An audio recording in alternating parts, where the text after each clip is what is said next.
Tantra is a walk in the dark. It needs guts. Sorry, my language sometimes is basic. That's exactly how I learnt in the hills. If you meet a group of sadhus, adepts, I learnt this word adept recently. So when you see a group of sadhus, there will be one or two very quiet. Most are humble. They might even be the ones to serve you tea and food.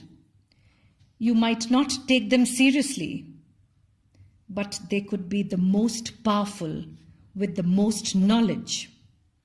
Not always, but often.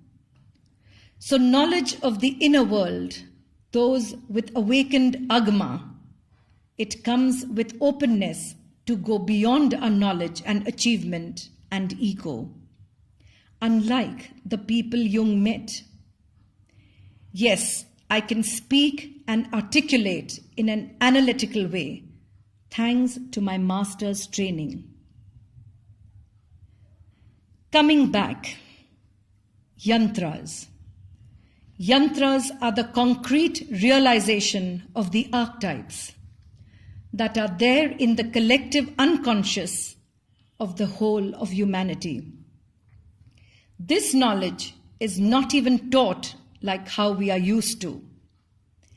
It is like a transfer of energy from your teacher. He might give you a few whacks on your head and back really hard, or touch you at a vital point, or something even more subtle you might not even know, because the knowledge comes from there. And this is where Jung stopped his explorations. For example, when we speak of a deity, say Kali. Now, I don't want you to take this as a Hindu or a religious thing. Take it as a science. And I'm talking about the ABCD of it. Hope you are with me. So as I was saying, if you take the image of Kali and if you looked at it for a while, if you did tratak, the art of gazing on the image of Kali, her tongue is out, her expression is fierce, blood is dripping from a decapitated head she holds in her hand. A garland of skulls she wears. She has many hands holding weapons. Her third eye is open. Her body is black in color. Lots of red, black and white. Her fierce look, the image. If you let it in without any analysis, it can evoke something in you. Now that is not just an image. It connects with an archetype, a psychic structure deep inside. And a Kali mantra, yantra, which is geometric, has none of this imagery. The geometric Kali Yantra is a yantra that represents a universal archetype, a big one. It can be understood this way. The 36 centers of the Kali Yantra correspond to the 36 principles of creation. There is a bindu or a dot at the center. That is the soul. Kali, the source of the material world. 5 inverted triangles of the yantra represent the koshas or sheaths of human consciousness. Annamay kosha or physical, pranamaya kosha or life force, manomaya kosha or mental and emotional force, vijjinnamaya kosha or wisdom, and anandamaya kosha or bliss. The triangles are inverted. That is shakti, the feminine. It is her regenerative power. The 2 circles that there are life and death. 8 lotus petals surround the bindu. They are the 8 tattvas or primal elements: earth, water, fire, air, ether, the personal mind, the collective mind, and the ego.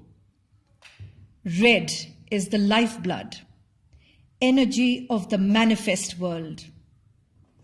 Black is the eternal mystery of the void, the source of creation. Grey is space between realms. For example, the space between the world perceived by the senses and the world beyond the senses. It is called liminal space. Liminal means the space between. Now, this image is not something you have to analyze. It is a hardware device. It is visual in nature. So you gaze at it, and the software that goes with it is specific. A specific mantra to be chanted internally. So you are taking the help of the 2 basic elements of creation, light or jyoti and sound or surti. And the journey of agama, intuitive knowledge, begins. So friends, there is a small introduction to Yantras.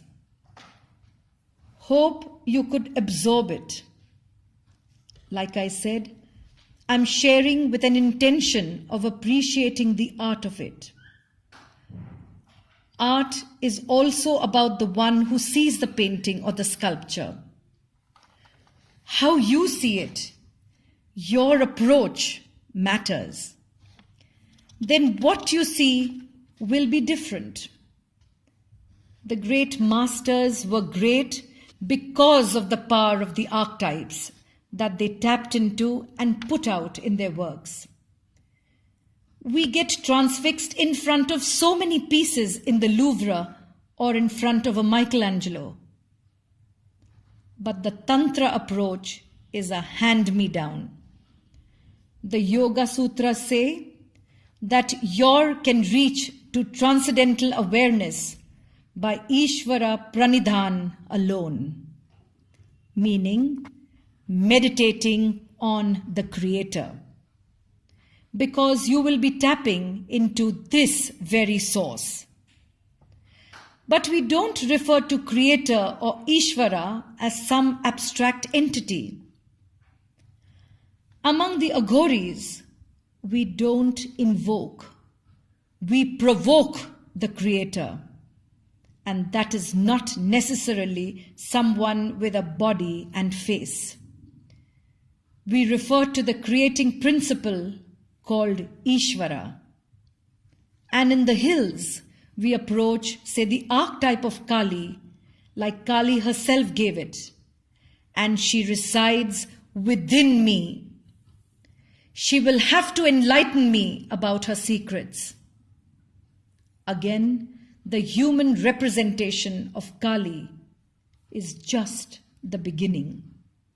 The Yantras are the real thing. In it, you see the geometry and experience the play of energies. I will talk of the Sri Yantra soon. It is considered one of the major Yantras. Please do let me know how you felt reading this blog. Love, Bharat Thakur.